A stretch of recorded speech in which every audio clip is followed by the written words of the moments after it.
scary voice. "Now!" "Whose child is that?" the man asked, pointing at her. His voice was oddly accented. "Yours? His?" "No one's."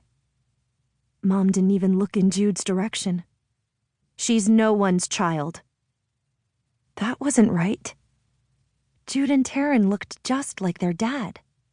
Everyone said so. She took a few steps toward the stairs, but didn't want to be alone in her room. Vivi, Jude thought. Vivi will know who the tall man is. Vivi will know what to do. But Jude couldn't seem to make herself move any farther. "I've seen many impossible things," the man said.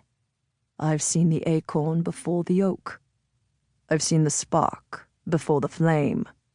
But never have I seen such as this. A dead woman living. A child born from nothing." Mom seemed at a loss for words. Her body was vibrating with tension. Jude wanted to take her hand and squeeze it, but she didn't dare. "I doubted Baelkin when he told me I'd find you here," said the man, his voice softening. "The bones of an earthly woman and her unborn child in the burned remains of my estate were convincing. Do you know what it is to return from battle, to find your wife dead, your only heir with her? To find your life reduced to ash?" Mom shook her head, not as if she was answering him, but as though she was trying to shake off the words. He took a step toward her, and she took a step back. There was something wrong with the tall man's leg. He moved stiffly, as though it hurt him. The light was different in the entry hall, and Jude could see the odd green tint of his skin and the way his lower teeth seemed too large for his mouth. She was able to see that his eyes were like Vivi's. "I was never going to be happy with you," Mom told him. "Your world isn't for people like me." The tall man regarded her for a long moment. "You made vows," he said finally. She lifted her chin. "And then I renounced them." His gaze went to Jude, and his expression hardened. "What is a promise from a mortal wife worth? I suppose I have my answer." Mom turned. At her mother's look, Jude dashed into the living room. Taryn was still sleeping. The television was still on.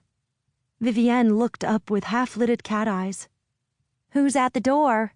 she asked. "I heard arguing." "A scary man," Jude told her, out of breath even though she'd barely run at all. Her heart was pounding. "We're supposed to go upstairs." She didn't care that Mom had told only her to go upstairs. She wasn't going by herself. With a sigh, Vivi unfolded from the couch and shook Taryn awake. Drowsily, Jude's twin followed them into the hallway. As they started toward the carpet-covered steps, Jude saw her father come in from the back garden.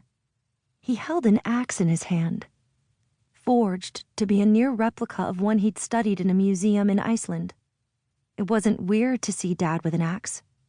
He and his friends were into old weapons and would spend lots of time talking about material culture and sketching ideas for fantastical blades.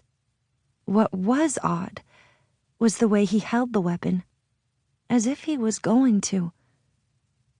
Her father swung the axe toward the tall man. He had never raised a hand to discipline Jude or her sisters, even when they got into big trouble. He wouldn't hurt anyone. He just wouldn't. And yet, the axe went past the tall man, biting into the wood trim of the door. Taryn made an odd, high, keening noise and slapped her palms over her mouth. The tall man drew a curved blade from beneath his leather coat. A sword, like from a storybook.